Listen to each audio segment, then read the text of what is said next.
Boilermaker fans, welcome into the channel. We are here tonight to discuss the Penn State Purdue football game coming up here in 8 days. And we actually have a special guest with us tonight. Nick Pollock from Roar Lions Roar, Penn State podcast, is going to be joining the show tonight. As always so far on this format, we have Just Falcon, also known as Cole, my brother from the same number. Yeah, I messed that up. My brother from the same mother. How you doing tonight, Cole? Pretty good. Happy to be here. Hard to believe, man. We're 8 days from kickoff. Wow. Yeah, that is hard to believe.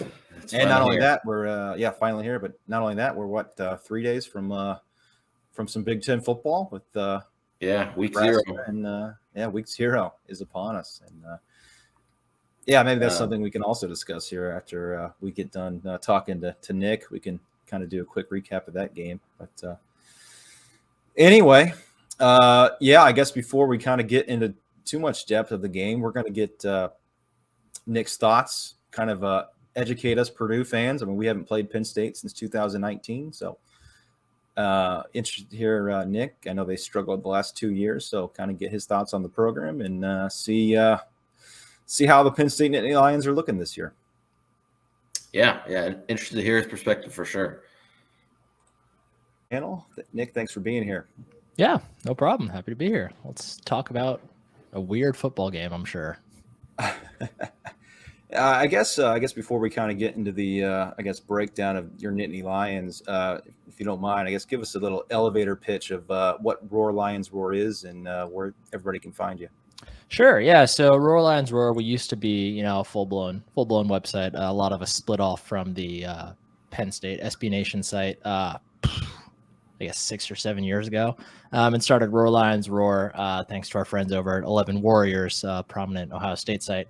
So we used to be a full-blown website, all that good stuff. Closed the doors on that just this past year. But are continuing on as a podcast and trying to do more YouTube stuff as well. So anywhere you can find podcasts, you can find us. You can find us on Twitter, Instagram, YouTube.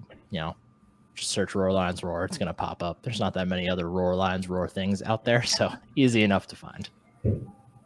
Yeah, nice. Yeah, I was searching for kind of a podcast on YouTube, and you guys came up, and I thought you guys were pretty laid back, chill dudes, kind of like how we are. So that's how we like it here. So I thought we'd like to get you on and hear your thoughts. I know we haven't played you guys in a little bit, so it's been a while. We need a refresher. Yeah, we need an education. I guess with that, before we kind of get maybe in the actual breakdown of the team of 22, what's kind of the overall state of the program? Obviously, you guys had 2 tough years, being 500 the last 2 years, and it's not up to Penn State standards. I think we would all agree, Penn State fans and fans like us.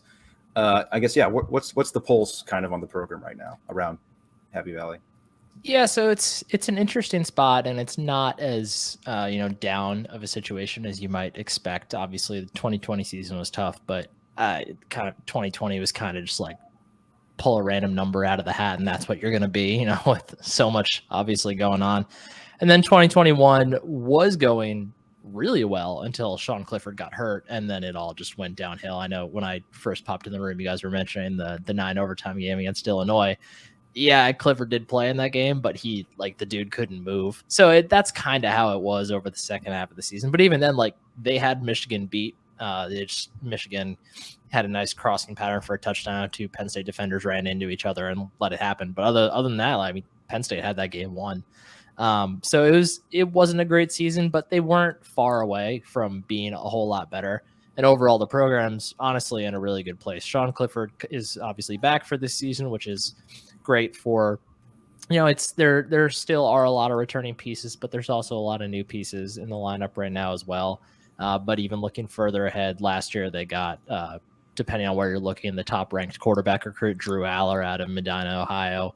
So he's there now. Word is he's separating himself from the other freshmen they brought in. So he's getting closer and closer to, he's not going to play this year aside from mop-up duty most likely, but he'll be right there in the competition next year to start, if not the leader in the clubhouse to begin.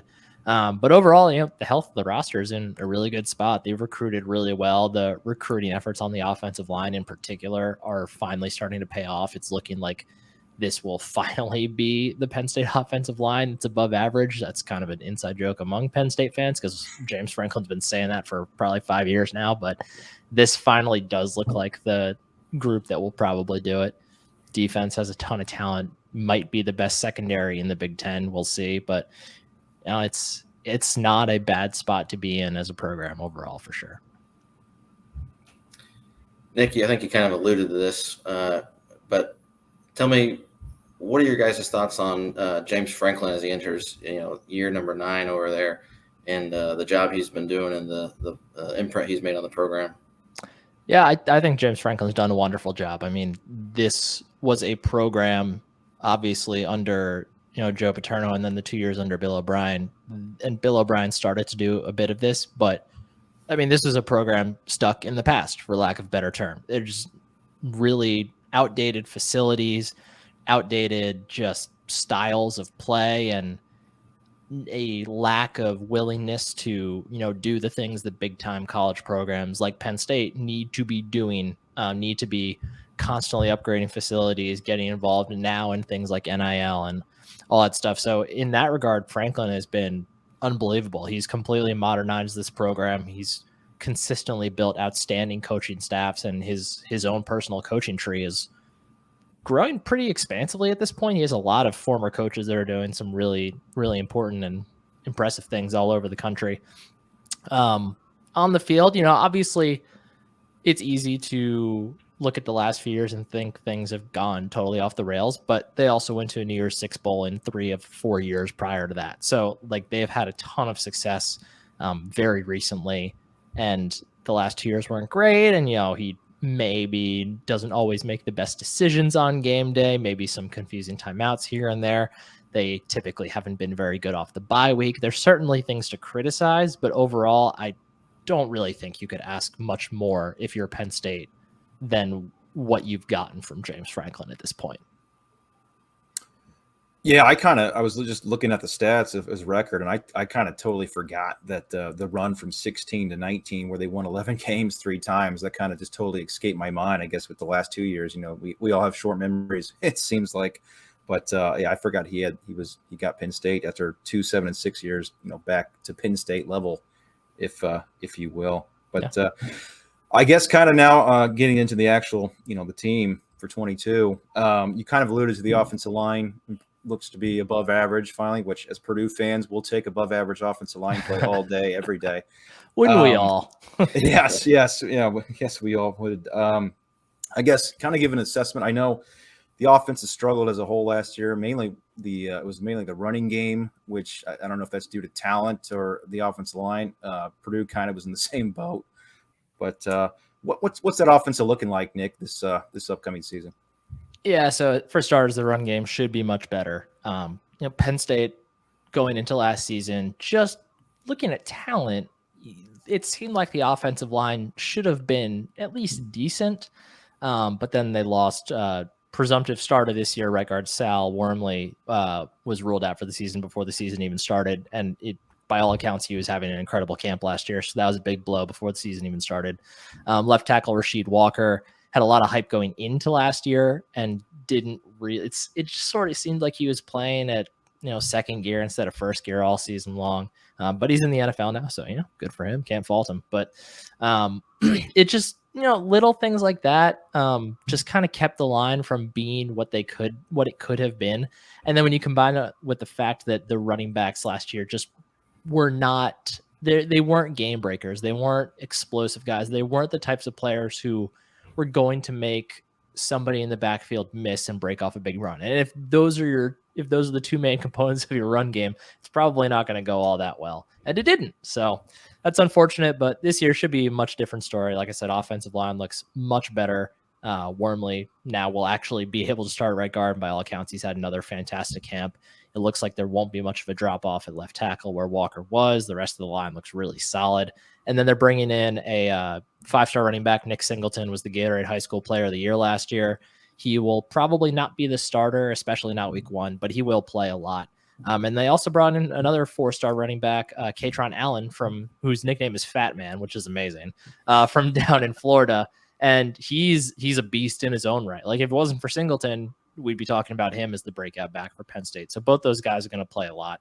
The passing game with Clifford back, it's going to be just fine. I mean, it's going to go as Clifford goes, as any passing game would when you're talking about the quarterback. But in terms of receiver talent, they've got a ton of it. Parker Washington is one of the more underrated receivers I think you'll see in the country this year. Just a bowling ball playing receiver. He's impossible to bring down. He catches everything comes his way. You have a transfer coming in, Mitchell Tinsley Jr., who looks like he's going to be an absolute stud, and he's even going to wear Jahan Dotson's 5, so he'll fit it right in there. And then you have, guys, Keandre Lambert-Smith, Malik Mega, a bunch of other guys on the outside that could make an impact as well. So it should be a pretty good offense. And, as we've kind of previewed the season, I've actually talked myself into it being a little bit better than I thought I would think, even like a month and a half ago. What are your thoughts on Sean Clifford and I guess the security of his starting job, and whether or not we see Drew Aller this year? The only way I think you see Drew Aller in anything other than, mop-up role, and I think they will try to find ways to get him on the field, maybe work a little harder to do that than you would a typical backup, just because I think they saw last year how easy it is to get into trouble when your backup quarterbacks aren't ready. So I think they'll try hard to find those spots for him. But the only way you'll see him play significant, important snaps is if Clifford gets hurt. Because if Clifford gets hurt and is out for a long amount of time, then I think you start to maybe consider, well, is it better to play Aller just for the future of the program as compared to Christian Bayer? But I am totally fine with Sean Clifford. I mean, before he got hurt last year, he was playing the best football of his career. He looked outstanding, especially in the Auburn game. Just picked him apart, only threw 4 incomplete passes the entire game against a really, really good Auburn defense. So I have zero issues with him. And, there's, like I said, there's a lot of things changing around the offense in general, but you have stability in having Clifford back, having the same offensive coordinator in Mike Yurcich, and having James Franklin, obviously. It's been a really, really long time since Penn State has had the same quarterback and offensive coordinator in 2 consecutive seasons. I believe it hasn't happened since 2018 or 2017, maybe. It's been quite a while. So while Clifford certainly has his limitations, he's not perfect. I would much rather have him at the helm this year than be turning things over to a true freshman, talented as Drew Aller may be. I feel much more comfortable having Clifford there. Is he fully healthy? I don't even remember what his injury was. Yeah, he's fully healthy now. It was some sort of leg injury. I know college coaches in general are typically not the most forthcoming on injuries, but I don't know, maybe Jeff Brom's the same way, but Franklin really doesn't tell us anything about injuries. It's just like, we'll be lucky if we get like lower body, upper body when he's talking about why guys are hurt. So yeah, that's how Brom kind of is too. But he's kind of been a little more forthcoming here lately. Now that he has a little more depth, I guess he's a little less afraid. But I guess with that, appreciate the overview on the offense. But I guess with that, the defense, and from what I've been reading and stuff, seems like a pretty good D line, a very scary secondary, and questionable linebacking crew. Is that accurate? Yeah, definitely. It's the defense will go as the defensive line and the secondary goes for sure. And I can expand on that if you'd like. Yeah, if you don't mind. Yeah. So the defensive line, the big name there is PJ Mustipher. He also got injured during the Iowa game last year. He was out for the season, unlike Clifford. I believe we actually just got confirmation. I think he actually said it was an ACL in an interview the other day, which we hadn't, like we said, we didn't really know. But so he was out for the year last year, but he's back now, fully healthy. He was voted second or first team all Big Ten last year. I forget which, despite only playing 6 games, which tells you, 1, how much of an impact he makes, and 2, how highly other coaches think of him in the conference. But he's back. He's a beast. The other guy on the inside to watch for is Hakeem Beamon, who missed the entirety of last year due to undisclosed reasons. He was at practice every week. So one can assume it was some combination of grades or did something off the field he wasn't supposed to, some combination of that. But he's back, and he's one of those undersized type defensive tackles. He may get some reps on the outside as well. But while you have Mustafa, who's just a boulder of a human being, you have Beeman, who's going to beat guys with quick hands on the inside, stuff like that. So that should be a pretty good combination. On the outside, Adisa Isaac also missed all of last year, former blue chip recruit. He got injured in the preseason, so he wasn't able to play, but he's back, by all accounts, fully healthy. On the other side, you have Nick Tarburton, who's more of a run stopper than a pass rusher, but he's solid. And then you have Chop Robinson, transfer from Maryland, who was a blue chip recruit. I guess that's 2 years ago then. So it sounds like he'll be a heavy part of the rotation as well. Secondary, this is the best secondary I think I've ever seen at Penn State. I only became a Penn State fan in 2010, but this is by far the best secondary I think I've seen. Joey Porter Jr. has potential to be a first-round NFL draft pick. South Carolina transfer Johnny Dixon was tied for the camp lead in turnovers. It looks like our safety Zakee Wheatley beat him out in the end, but he's a guy who coaches have been raving about. Kalen King, 4-star from Cass Tech in Detroit, was a true freshman last year and played, I think, in every game. And he might even be the opening day starter aside from Porter. Safeties, you have Jair Brown, who had he very easily could have gone to the NFL last year, chose to come back one more year. So he'll be the starter at free safety. And he was tied for the league lead, or the country lead in interceptions last year, if I remember correctly. And then starting next to him is going to be some combination of Zakee Wheatley, who's a smaller dude, but was the turnover king of preseason camp for Penn State. Just a guy that, you get the ball in his hands however you can. That was his role in high school, just do cool things. And so by all accounts, he's ready to blossom. And then you have Keaton Ellis next to him as well, who's actually a kid from State High. So he's been in State College his whole life and just a solid dude, good IQ, been in the program for 5 years now. So, and then like you mentioned, linebackers, that's the question mark. Curtis Jacobs is looking like a stud. He's going to slide over from the Sam to the Will. And he's probably going to be, closer in impact to what Micah Parsons was than what Brandon Smith was. He's got a ton of physical tools, but he's also really smart, knows where to be.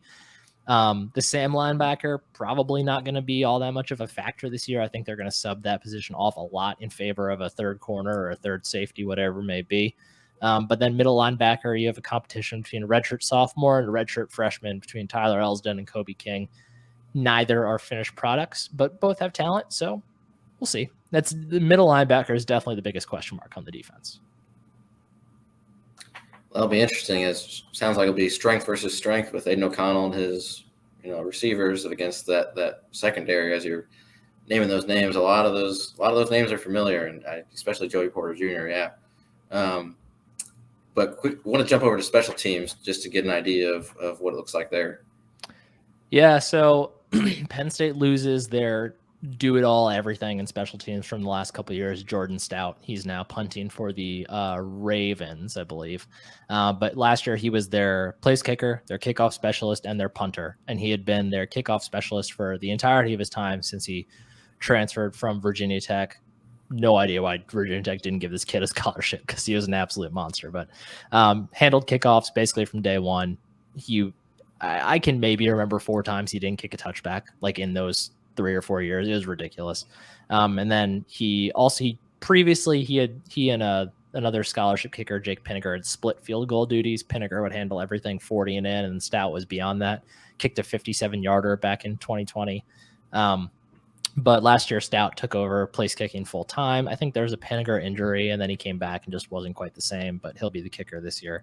And then Stout was also an incredible punter. He was drafted higher than Matt Ariza in the draft this year, the punt god from San Diego State. So, which tells you what people thought of him as punter. So he's gone. It sucks. But like I said, Jake Pinniger, previous kicker, he'll be handling place kicking duties. A lefty freshman, Sanders Haydak, will probably handle kickoff duties. He was posting like highlights of himself hitting like 75-yard field goals granted, no defense, all that. So low trajectory and whatnot when he was a recruit, but clearly has a huge leg. And then the punting battle actually looks right now like it might be being led by a 6'8", 280-pound kid named Gabriel Wosu.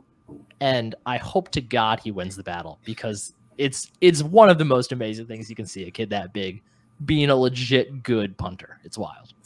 Funny story about that, Nick. I was playing college football revamped with the updated rosters, and I when Penn State went back to punt, I was like, "Who is this? This has to be a joke." I mean, number 99, just a monster back there. I was like, "Who is this?" But yeah, turned out it's real. But you've been awesome, man. We appreciate this. I guess before I ask you about maybe what your prediction on the outcome is.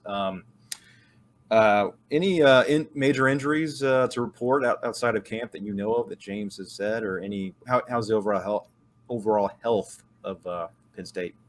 So the only major injury right now would be one of the kids that was expected to compete for a starting defensive end role, Zariah Fisher, but he's been out, I believe, since the spring even. So that one's not a surprise. Other than that, we haven't heard about any new injuries popping up this fall, which has been a blessing considering there were a couple of them last year. But it seems like they're relatively healthy as of right now. Good stuff. And I guess with that, how do you see the game going here in 8 days? Yeah, so 8 days, man, that's crazy. I can't believe it's already here. That's wild. Actually, first question: are you guys gonna be waking up early on Saturday to watch? Who is it? Northwestern Nebraska in Ireland? Is that what it is? It is, but for us, I think it's what time, Cole? 12:30 Eastern. So not too bad for is it really? Oh, I just assumed it was because when Penn State played in Ireland like 5 or 6 years ago, I still lived on the East Coast then, and it started at like 6 a.m. East Coast time. I want to say. Wow. Oh, that would be interesting. Cool. Interesting. Was that a week 1 game? Yeah. Okay. Yeah. They played before the other ones. They played UCF. Yeah. Okay. Yeah, that was a fun one. But yeah, thinking about this game, there is no part of me that is happy about having to play Aiden O'Connell and Purdue on a Thursday night opener at Purdue to start the season. Like everything about that just screams terrifying to me as a fan of a fairly prominent college football team, because Purdue loves to beat those teams. It's one of the things they do best. If David Bell and George Karlaftis were still here, I would be truly terrified. The fact that both of them are gone makes me feel a little bit better. And because the strength of Penn State does seem like it is going to be the secondary and the pass rush, that makes me feel a little bit better about being able to neutralize O'Connell, excuse me. I don't think that you can truly shut down that Purdue passing attack. I think it's going to be too talented to do that. But I think with everyone at full health and everyone at full strength, I think it might be close for a half. I think Penn State will pull away, not much, but just a little bit in the end. I think the running game in particular is going to have a nice day for Penn State. I think they're eager to show that they are ready to put last year behind them. So I see this one ending something like maybe Penn State 31, Purdue 20, with it maybe being like Penn State 20, Purdue 14 at half, something like that. That's kind of where. Yeah, I mean that very well could happen. Yeah. As you said, I'm not sure I love this game for a week 1 either, especially with some of the question marks we have coming back. Week 2, would have been we would have flip-flopped that with Indiana State for a little tune-up game. I think that would have helped us. But as you said, Purdue likes to play Spoilermaker. It's under the lights. Brom, it's been pretty decent week 1 throughout his career here. We haven't always won, but we've at least showed up. So I think it's going to be a good game no matter what. And it should be a great game on Fox. So, but hey, man, we really appreciate it. This is absolutely perfect. Exactly what we were looking for. Great breakdown of Penn State. So, yeah, no problem. Happy to do it. Fun time. Yeah. Maybe we'll see you in December. Yeah, let's do it. Hey, maybe that would be cool. Hey, I'd much rather see Purdue there than any insert boring other team from the West here. So, it's about time. I mean, I'm getting sick of Iowa and Wisconsin being there, and then Northwestern being there every year. It's just now's the time. But appreciate it, man. Yeah, no problem. Take care. So I'd like to thank Nick from Roar Lions Roar for jumping on. That was awesome, man. That was very informative and exactly what we were looking for. And he educated us on Penn State. And I think you and I kind of were talking about, Cole, and me personally. The more I think about this game, I don't want to say like terrified I'm getting, but I'm getting a little more concerned that Penn State is being underestimated. And is very good, a very good team, which they are, but and they've recruited very well lately. But I don't know, they have some question marks, so maybe it might take them a game or two to come together as well. But this is going to be no gimme, as we already knew that. But yeah, the more he was talking, yeah, definitely Penn State sounds like they're going to be a contender this year, which for Purdue's sake, it might be better that they're playing them in week 1 versus, week 10 or whatever, when they're really, hitting their stride. So yeah, we'll see. You never know. But it should be a really good matchup. Yeah. And it's funny, we kind of forgot to ask him about, or I forgot to ask him about Manny Diaz. Yeah. Or he didn't even mention him, which James Franklin didn't mention him either at his press conference for the Big Ten Media Days. So, yeah, from what I've been reading though and hearing, it sounds like he's got a very aggressive style. So I don't know if a whole lot's going to change from what they kind of have been used to, but that's something definitely to keep an eye on. But yeah, you alluded to it in the video. This is going to be a very interesting matchup because it's going to be Purdue's strength versus Penn State's strength. Sounds like a pass rush and a very good secondary. So I think Purdue's defense, much like it did last year in the first couple games, is really going to have to step up and really going to have to, I guess, hold serve, if you will, and stop the run and defend the pass and not let Penn State get easy touchdowns, because I think it might take Purdue. This could be a low-scoring battle, I guess is what I'm trying to say. Yeah, I could definitely see Purdue's offense taking a quarter or so to kind of get their rhythm going and really get the ball moving. So, yeah, I think you're right. It's important for Purdue's defense to not, let Penn State come out and score early touchdowns, so that when Purdue does get in their groove, if that happens, then they're not playing from too far behind. Yeah. Kind of the good news is it seems like their linebackers are pretty untested, and it seemed like we really struggle when the teams have solid linebackers, a la Wisconsin. Purdue likes to attack the middle, as we know, so I would expect a lot of that. A little Payne Durham, maybe some jet sweeps, and then a deep ball here or there. But it's going to be interesting to watch between Braum versus Diaz. Yeah, Braum will have some tricks up his sleeve for sure, especially with such good players on the other side. There's going to have to be some sort of scheme advantage that I think Purdue's going to need in order to win the game, and probably in addition to maybe some turnovers. And he talked about special teams. That may be an area that plays a big role with Purdue's experience at kicker, and I guess to a lesser extent punter. Well, hopefully Jack Ansel is ready to elevate his game this year. But specifically with Finneran, if the game is close and comes down to a big kick, you definitely got to like him versus a guy that was hurt and replaced and is now coming back into the fold for Penn State. So that'll be interesting. Yeah, especially with kickers, because we know they're pretty fickle, and somebody that lost a job and coming back may not be the same kicker he was. But yeah. No, it's going to be a great game. I'm looking forward to it. Don't want to go terribly too long with this video. The whole point of it was kind of just get an education on Penn State and get a synopsis of the program and the team, and Nick delivered that perfectly. I guess quickly, camp news. It sounds like, I think maybe since we posted lastly, DeMar J. Lewis went down now, I think a week or two ago. That's a big loss. I mean, that's Purdue's 12th man, I guess, if you will, 12th starter, as I think someone alluded to, Tom or somebody on Golden Black. But that's now, I guess, you could say your number one backup on offense, your 12th guy, and then your number 12 guy on defense are both out, which stinks. But I think Purdue, as long as we can stay relatively healthy, I think we're going to be okay. But that's another thing. I don't know if Braum's being coy with some of these injuries, but I guess I'm getting a little more nervous as well with some of these guys' health that are coming off injuries from last year, like Corey Trice and Brown and Thompson. For us to win this game, I think we need a pretty close to 100% Trice and Brown back there in the secondary. We might have some issues if those two aren't full go. Yeah, absolutely. That'll be definitely something to keep an eye on over the next 8 days. I don't know how much updates we'll get from Brom. We might just have to wait until game day, but probably none.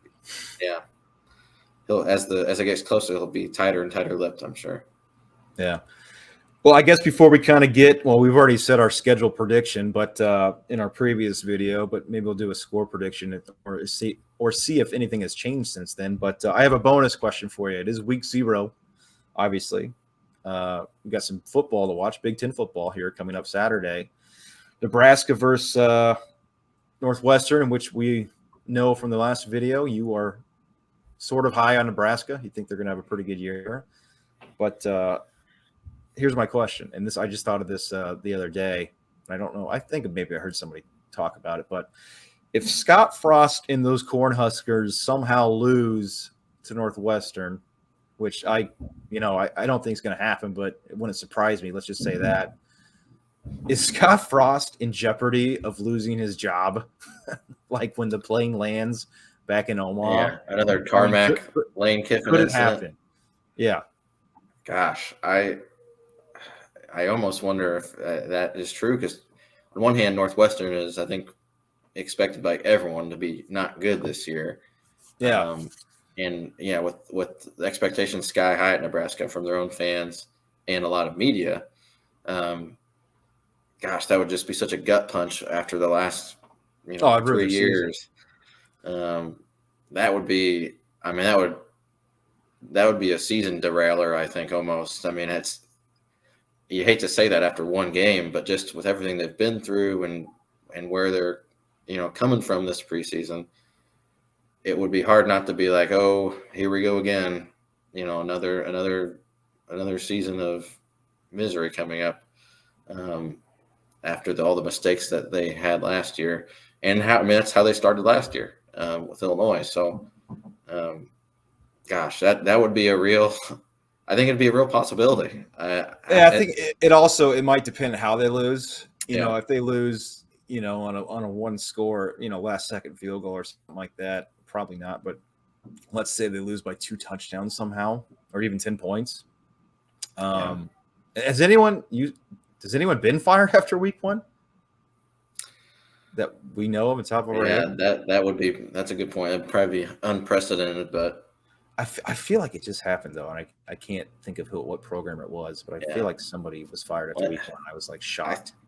I mentioned Lane Kiffin. I think his was pretty early in this. It wasn't week 1, but it was pretty early in the season. I think. Yeah, I can't remember who it was, but I feel like there was a team that was shocking, but it happened too. But anyway, maybe Southern Miss fired somebody recently. It was a team like that. I always wanted to say it was a Mississippi team, but anyway, we both predicted wins on our schedule analysis. I'll start with you. Are you sticking with that win? And I guess give us a score prediction. I am sticking with it. I think you were right that Penn State being 7-6 last year, and then obviously a rough season in 2020 as well, has, I think, probably cast more of a doubt on how good they're going to be this year compared to what it should be. I mean, considering they were 5-0. So I think they probably will surprise a lot of people this year. But seeing them in week 1, I think kind of levels the playing field a little bit for Purdue. And I ultimately think there'll be some turnovers that Purdue is going to generate, and being at home field and having that kicking advantage, I think is what's going to be the difference. So I'll say Purdue 24, Penn State 21. Mitchell Finneran for the win. Nice. I have something similar to that. I'm thinking, so I agree with everything you just said. I just wished it'd be nice if we switched the Indiana State game and this Penn State game, give us a game to kind of get things in order. But at the same time, maybe it's good again week 1. They got some question marks too. But Jeff Brom should have these guys fired up. I don't think we're going to take them lightly. And also, I think this Purdue team's legit. So, if this was the team playing Northwestern in 2018, that was it would be a different story. But I think this team is talented. It's going to have the playmakers. It's going to surprise people. And I got Purdue winning 31-28. I don't know if it's going to be a game winner necessarily by Mitchell Finneran. I think though, not a walk-off per se, but I think it might be a last or late fourth quarter field goal or touchdown and get that win. Yeah, and then a defensive stand. Yeah, that'd be a great start to the season. Yeah, let me say, man, if we beat Penn State, I think special things are ahead. Really do. Yeah. And if we lose to Penn State, I still think it's going to be a pretty good year, or it could be, as long as things don't fall off the rails. But I think it's definitely going to be hard to get to a Big Ten championship losing to Penn State, unless you somehow beat Wisconsin instead. Right. Yeah. So who knows? Yeah. One game at a time. But yeah, I guess with that, like I said, I don't want to go too long this time. Well, I guess we'll wrap it up, and maybe we'll do some sort of reaction video, or I'll do a reaction video. Maybe start doing some quicker reaction videos here in the future, and probably don't need to do a prep for Indiana State. Yeah, hopefully not. So anyway, yeah. Anything else you got to add? I guess just since you mentioned Indiana State, just want to mention the tragedy that they had over the weekend. Losing guys definitely hearts out to those guys as they're thoughts and prayers. Feeling the excitement of a new season, yet having the loss of two teammates. So definitely feel for those guys, and hope they can have a good season for their teammates. Yep. Thoughts and prayers go out to them. All right, with that, we will be signing off. Boiler up. Boiler up, hammer down. Hammer down. We'll see you.